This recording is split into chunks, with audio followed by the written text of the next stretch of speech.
Qué difícil es enseñar la palabra de Dios. En lo personal, cuando me toca dar alguna enseñanza, hay en mí un temor de no estar enseñando correctamente, hay un temblor en mi vida, porque creo que es una delicada responsabilidad que Dios nos ha dado. Y van muchas cosas en juego.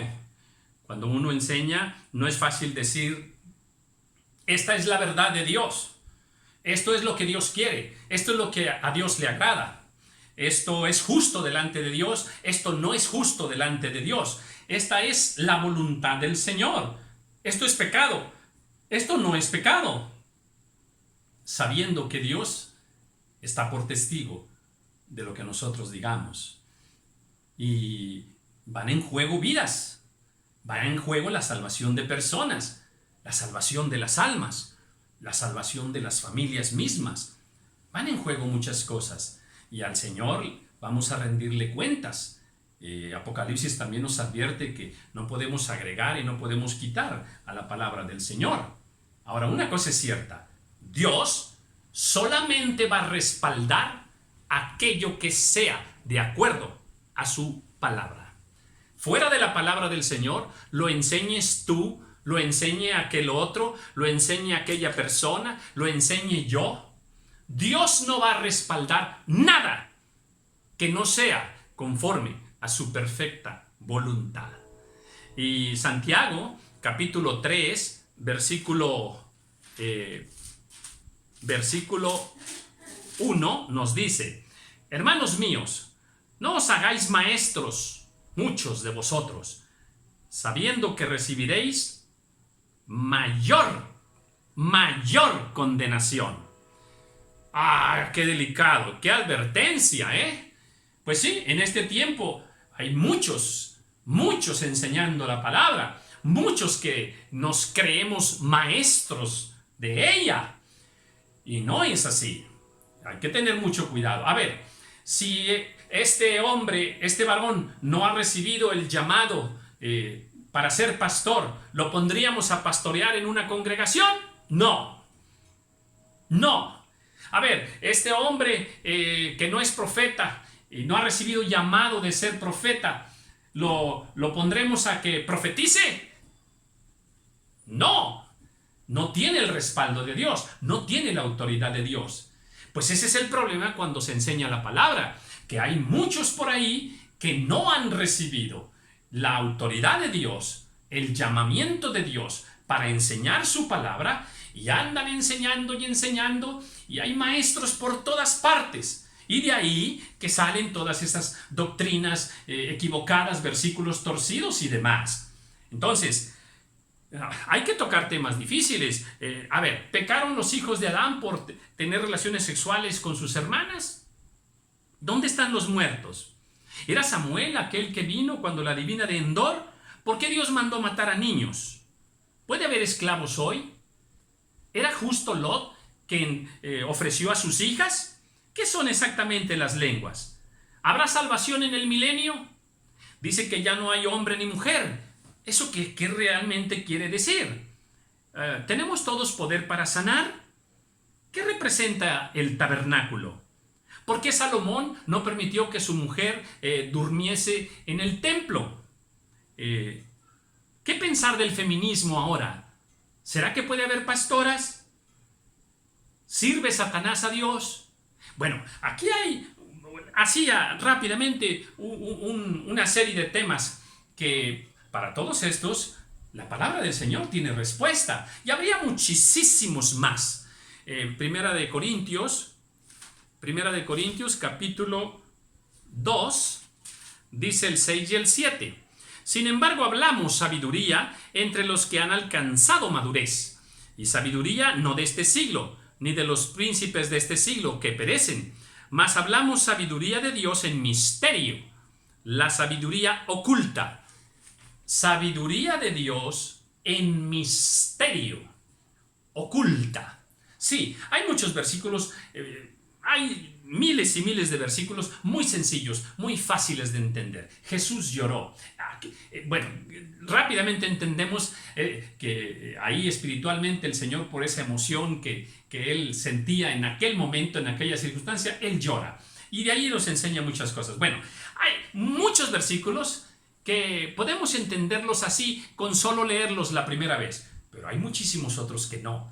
Necesitamos de una revelación del Espíritu de Dios. Necesitamos que el Señor nos enseñe a interpretar. Necesitamos que esas escrituras las podamos cotejar con otras escrituras más y así trazar correctamente, cuadrar perfectamente la palabra del Señor. Y eso no es fácil. Se requiere estudio, se requiere preparación para hacerlo. Pedro dice, hablando de Pablo, que en sus epístolas hay algunas palabras difíciles de entender, dice, las cuales tuercen los indoctos. ¿Quién es un indocto? Un indocto es lo contrario de un docto. El docto es el que está preparado. El indocto es el que no está preparado. Por mucha buena intención que tenga, por mucho fuego, por mucha pasión que tenga, ¿verdad? Si no tiene la autoridad del Señor para enseñar, ¿verdad? Si Él quiere enseñar y quiere ser un maestro de la palabra y tiene esa intención en su corazón, siente ese llamado, bueno, tendrá que prepararse, pero tendrá que esperar a que Dios le honre en autoridad ahí en su congregación, allí en su ministerio, para enseñar la palabra. Entonces todos nos sentimos con derecho de enseñar. Bueno, hay que ser extremadamente cuidadosos. ¿Por qué? Porque hay un gran peligro. Mire, 2 de Corintios, el capítulo 2, versículo 17. Estoy aquí, 2:17. Así que, al proponerme, déjeme ver, es el 1:17. El 2:17 dice, pues no somos como muchos que medran falsificando la palabra de Dios. No somos como muchos. Fíjese lo que está diciendo el apóstol Pablo. Por ahí andan muchos, no poquitos. Dice, no somos como muchos. Ya en aquel tiempo había muchos que dice que andan falsificando la palabra de Dios. Entonces sí, están ahí, ¿verdad? Y hay que ser extremadamente cuidadosos. Hay otras escrituras también. Allá en Pedro, vamos al libro de Pedro, en segunda de Pedro, capítulo 2, versículo 1. Pues dice, pues hubo también falsos profetas en el pueblo. Mire, falsos profetas.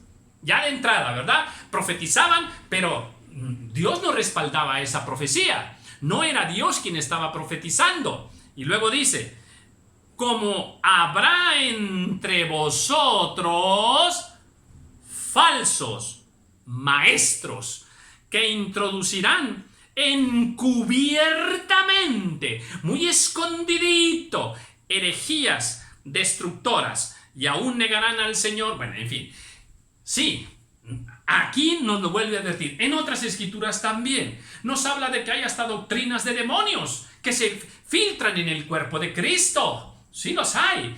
Y en este tiempo, a través de el internet, ha proliferado enormemente de todas partes. Todos se creen maestros, todos se creen con autoridad para enseñar y sacan una doctrina y otra doctrina y la respaldan con medio versículo, con un versículo y demás, pero se contrapone con otros versículos. Entonces, a ver, más adelante hablaré sobre los vientos de doctrina. Hoy solo quiero subrayar que no es fácil enseñar la palabra del Señor.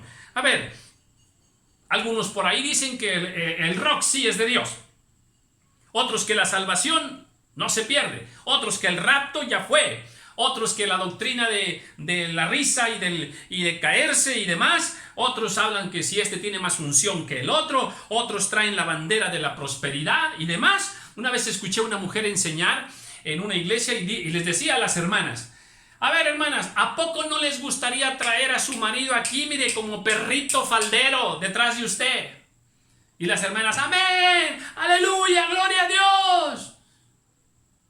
Cuidado, Así como casos como esos hay muchos más. Hablé una vez con un pastor y le preguntaba yo que si se podía tener sexo en tiempo de menstruación. Dice, sí, no hay problema.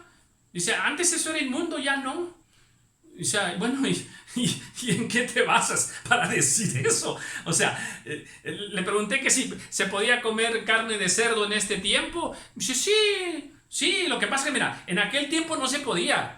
Porque a los cerdos se les daba comida muy sucia y por eso eran inmundos. Dice, pero ahora ya no. Ahora la comida que se les da es muy limpia. Y es más, me dice, ahora, de acuerdo a los últimos estudios, fíjese lo que me dijo, se ha comprobado que la carne de cerdo es mejor que la carne de res. Fin de la conversación, ya no hay nada que hablar. O sea, si tus argumentos son la ciencia, si tus argumentos son humanos, filosofías huecas y demás, opiniones personales, cuidado. Entonces, en este momento hay muchas doctrinas ya metidas dentro de la iglesia, torcidas, y va a seguir habiendo más. Pero eso no nos quita a nosotros, los que por gracia del Señor tenemos que enseñar su palabra, no nos quita la responsabilidad que tenemos. Número 1, tenemos que seguir enseñando. Y número 2, ser extremadamente cuidadosos y con temor y temblor asumir esa responsabilidad que Dios nos ha dado. Yo te quiero decir a ti, no te creas todo lo que se te dice desde un púlpito. No te lo creas. La responsabilidad tuya es ser como los de Berea en el libro de los Hechos, que se les enseñaban algunas cosas, ellos inmediatamente abrían la escritura para ver si estas cosas eran así, para ver si esa enseñanza era correcta. Cuidado, no porque te muestran cualquier versículo, a veces ese versículo está totalmente torcido. Una vez me dijo un hombre, ¿sabías tú que Jesucristo anduvo aquí en América? ¿Y cómo? Sí, Jesucristo anduvo aquí en América. No. ¿Y dónde lo dice? Y me dice, mira, aquí está. Hizo también Jesús muchas cosas que no están escritas en este libro. ¡Wow! Y en ese versículo te apoyas para decir que Jesucristo anduvo en América. Increíble. Entonces, cuidado de cómo te trazan la palabra del Señor. Sé astuto, sé inteligente, actúa con temor de Dios. Entonces, el que enseña tiene responsabilidad, pero tú que oyes también asume tu responsabilidad. ¿Cuál? Número 1, que leas la palabra, que no te creas todo. Número 2, que tú mismo conozcas, te pongas a leer abundantemente, conoce toda la palabra para que conozcas al Señor. Número 3, que escudriñes, no solo que leas, escudriña, entra a la revelación de la palabra, a la interpretación más profunda de la palabra del Señor. Ten cuidado, dice la palabra del Señor, ten cuidado de ti mismo y de la doctrina. O sea, Dios te advierte a ti que tengas cuidado de la doctrina que escuchas. Yo voy a tener cuidado de la doctrina que enseño, pero tú ten cuidado de la doctrina que escuchas y que aceptas como verdadera. Entonces, ahora, hay, vamos a decir, 2 clases de doctrina. Hay doctrinas por allí que no entra en juego tu salvación. Por ejemplo, a ver, que si Dios escribe con mayúscula o con minúscula, no nos vamos a meter tú y yo en un pleito espiritual, sacando versículos de aquí y de acá, para ver si Dios es con mayúscula o con minúscula. Mira, eso no afecta a la salvación. Que si la Trinidad y no la Trinidad, si la crees o no la crees, eso no afecta a tu salvación. Que si el rapto va a ser antes de la semana 70 o después de la semana 70, tampoco afecta a tu salvación. Que si el bautismo es en el nombre de Jesús o del Padre, del Hijo y del Espíritu Santo, tampoco afecta. Que si la palabra libre albedrío viene en la escritura o no viene, eso no afecta a tu salvación. Pero hay doctrinas que sí tienen que ver con tu salvación. Por ejemplo, que Jesucristo es el Hijo de Dios, porque el que tiene el Hijo de Dios tiene la vida, que el adulterio, que los ídolos, que si Cristo salva o que si alguien más puede salvar, que la fornicación, que la santidad, que si puedes vivir en pecado y como quiera puedes ser salvo, que las doctrinas de demonios que hay por allí, esas doctrinas falsas y equivocadas sí ponen en riesgo tu salvación. Así es de que los que enseñamos debemos asumir nuestra responsabilidad delante del Señor, pero los que escuchan también tienen responsabilidad de escudriñar su palabra y de creerles a aquellos que tienen el llamado del Señor, que tienen autoridad de Dios para enseñar su palabra. Dios te bendiga.